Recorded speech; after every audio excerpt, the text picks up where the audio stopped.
পাটের অবস্থা এই ফসল করে কি হবে? এখানে যে পাট, এগুলো পাট হইব, এখনই বিচি হয়ে গেছে, দেখছেন যে চিকন, এগুলো পাট করতে হবে, এগুলি রেখে লাভ নাই। এগুলিতে 100 টাকার এনে 1 মণ পাট হইব না পুরা খেতে। 1 মণ পাট না হলে এত বড় জমি, কত বড় জমি, 1 মণ পাট যদি না হয় তো মানুষ কি ফসল করবো? তাই এটা কেটে ফেলছি। এই যে পাট কই এখনো মাটির নিচে, এগুলো দঞ্চা বনছে। এই যে কি অবস্থা, পানি পুরা খেতে পানি, এনে ফসলই করা যায় না। পুরা পানি দেখেন, পানি যদি এমন পানি থাকে তাহলে কেমনি খেলো মানুষ?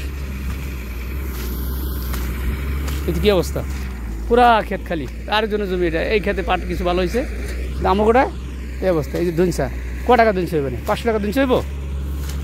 500 টাকা দঞ্চা হইব না। এত বড়টা ক্ষেত, 25 করার মধ্যে পুরোটাই খালি। এই যে খালি, কি হয়েছে? এ কবে মানুষ হইব?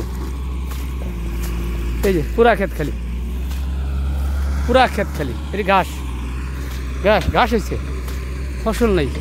তাই এটা এই যে পাটের অবস্থা কি? এই সাইডে করে ধনসা, ওই সাইডে পাট, কিছু হবে না।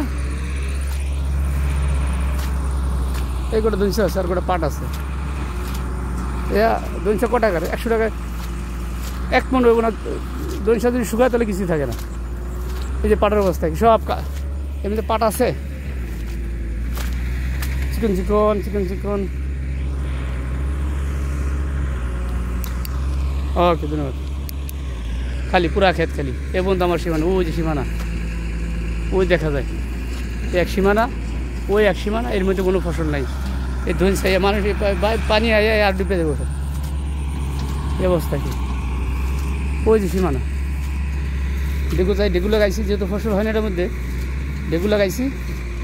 এই যে এই পাট কি সব ঘাস, এই ফসল খায়া মানুষ কি করবো? ক টাকা কামাই হইতে দিবি? সব সময় পানি জমে থাকে 24 ঘন্টা। এই যে ধনসা, কবে মানুষ হইব? সব অবস্থা। কাজেই এখানে আর পুকুর ছাড়া উপায় নেই। ওই যে পুরা ক্ষেত খালি, সামান্য পাট লাগাইছে, তাও পাট হয় না। পাটের দানা বীজ বোনায় যে টাকা লাগছে, এই টাকা উঠবো না।